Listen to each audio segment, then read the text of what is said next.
Throughout history, the belief has been when the going gets rough, the hardest hit often get going to church.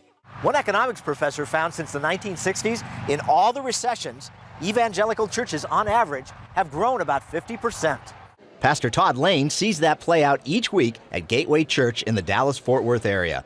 He says this recession has shaken many people and stolen their peace. They're looking in the world for some kind of something to satisfy their soul, and they're only finding it really in the true source of peace, and that's in Jesus. Gateway counted about 8,500 people coming to weekend services when the 2008 recession hit. Now that number's more than 21,000. It's certainly been, over the last few years, quite the spike in our attendance. But numbers growth isn't the only kind of thriving. It's an interesting fact that economic hard times are often the best of times for evangelical churches, soaring attendance and all.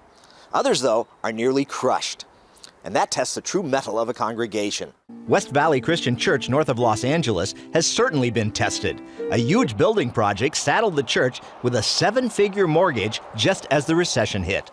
Senior Pastor Glenn Kirby said they couldn't make ends meet as members lost jobs and homes and the church lost members. We were losing about 4 families a week that lost their jobs. There were people that had to move out of the LA area for a cheaper place to live. It forced painful cuts. We laid off all of our staff from about 17 down to 4.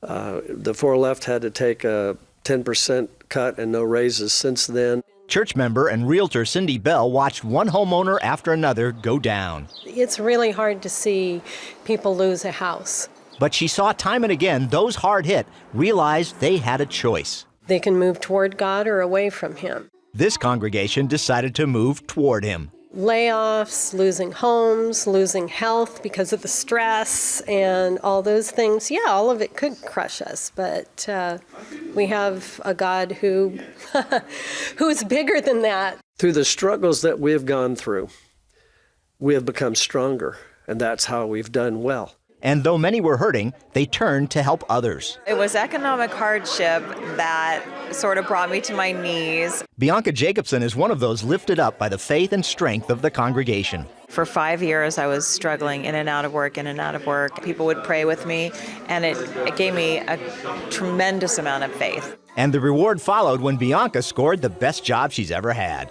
This good news and influence have led others to radical change, like former workaholic Richard Cuellar. I've let go of my second job. I don't work 2 jobs no more. I'm home more with my family. I'm here at church more often.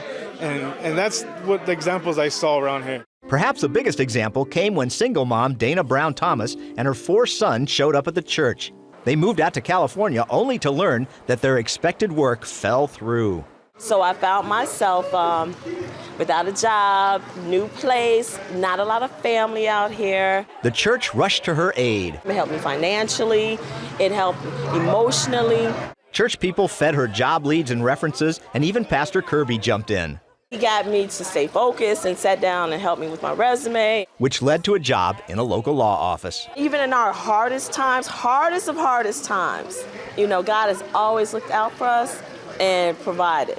While Gateway itself hasn't faced the same economic challenges, Pastor Lane says his church family, too, is more aware of the needs others may now have. We've actually had several services where literally in the service, we give the opportunity for people in need to stand up and the people around in the service to go and meet that need. Kirby insists such places, such people, shine in dark times, and hurting souls will be drawn to that light. It is the greatest of opportunities and the bleakest of tragedies and struggles.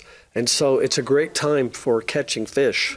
It's a great time for ministry. Whether they prosper or they're brought low, it seems that in the best churches, hard times soften hearts. Paul Strand, CBN News, reporting from West Hills, California.